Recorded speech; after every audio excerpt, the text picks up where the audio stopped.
Hi, my name is Josh Haskett. I have stage 5 kidney disease, and I'm on the kidney transplant list, and this is my story. When I thought about doing this, I kept asking myself, what's the point? Who's going to actually listen to this? What is my reason for doing this? What I came down to was, first and foremost, I'm doing this for myself. When I was in therapy a few years back, what I discovered is just being able to express what I'm going through and let that feeling, emotion, anger, frustration out. Sometimes it was more helpful than what the therapist was saying back to me. So first and foremost, I'm doing this for myself, to be able to just express what I'm going through, the emotions, the feelings, the pains, the stresses. Number two is, a lot of times I have somebody, how are you feeling? What's going on? And sometimes it's hard to just dump everything that's going on at that time. So hopefully I can say, hey, watch this video. It can express a little bit more than what I can share with you in a few moments. And then thirdly, maybe someone that's dealing with the same thing stumbles upon this and they can see that they're not alone. And though every journey is different, there's various similarities in what we deal with this disease. So how this all began was 10 years ago. I was a fairly healthy 30-year-old man who almost never went to the doctor. Then one year I decided to take a physical, do blood work, just do the normal yearly thing. And they discovered in my blood work that I had elevated creatinine. And I didn't know what that was. I had no idea. And so they said, let's do one more blood work. Maybe it's you've been taking too much ibuprofen. And after the second blood work, they referred me to a kidney specialist, a nephrologist. And we began the journey of figuring out what was causing this. So early on, they did a kidney biopsy. My doctor was thinking that possibly this was lupus or something else external causing the damage to my kidneys. What they discovered, it was a disease called IgA nephropathy, which is basically the filters in your kidney kind of just not working anymore and kind of attacking yourself. So sort of like an autoimmune disorder within your kidneys. So early on, the only symptom that really was there was a little bit elevated blood pressure. And so I think they'd put me on like one pill at the time. I didn't really feel any different. In 2014, I think it was 2014, my blood work was basically 54% function, which normally you're not going to feel any real symptoms. You may not even know that this is going on. So, I just determined we'll deal with this and live my life. Some of the things that happened next really put me in a downward spiral. Some personal things in my family. For a long time, me and my wife had wanted another child. We have 3 children. And we decided, you know what, this could be a long journey. We're not going to let this stop us from living our life. So in late 2014, we tried for a baby, and we discovered that my wife was pregnant, and we were very excited. We shared it with our children. They were very happy, our other family, and we were very excited that though I was dealing with something health-wise, that this was something that was life, and we were going to still fulfill the things that we wanted to do with our life and not let kidney disease decide how we're going to live our life.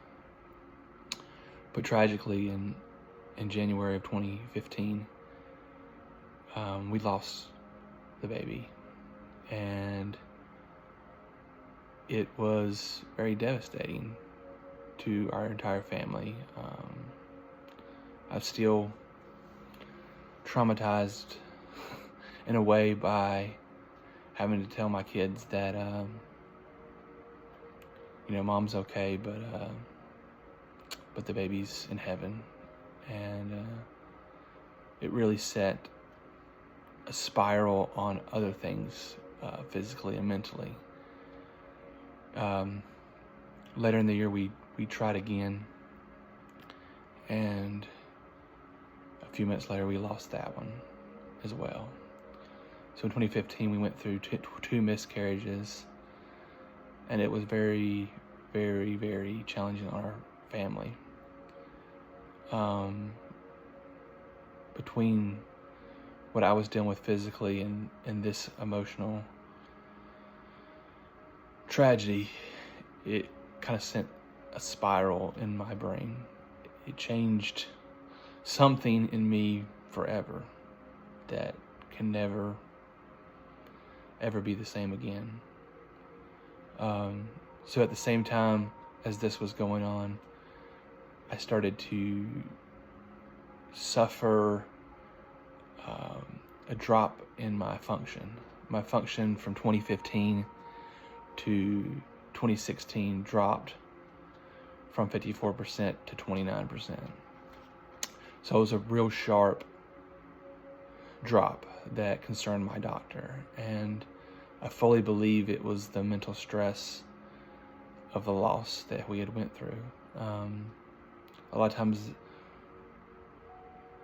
when we feel that stress in our life of other external factors, it can affect our physical health even more because the fight is not there as much. So with that sharp drop, my doctor suggested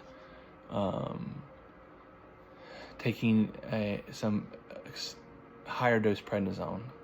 So for several months, he put me on 60 milligrams of prednisone to kind of slow the deterioration of my kidney damage. During that time, it was very stressful. The side effects of the higher dose prednisone was very rough on my body. I experienced swelling, weight gain.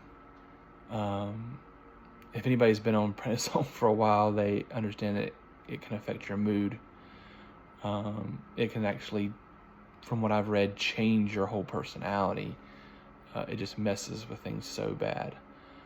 Even though it's trying to fix that inflammation, it can wreak havoc on you in so many different ways. So for about 3 months, I was on that higher dose, and my blood pressure was elevated. They just kept adding more medicine.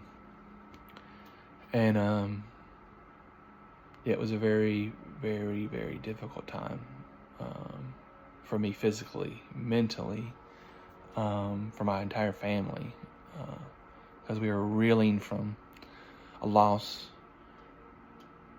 when we're reeling from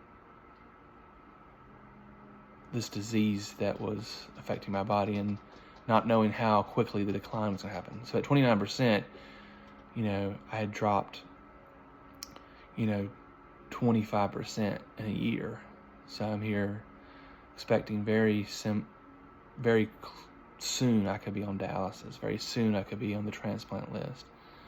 So, all those things bombarded your brain. And, it was a very challenging time those first few years.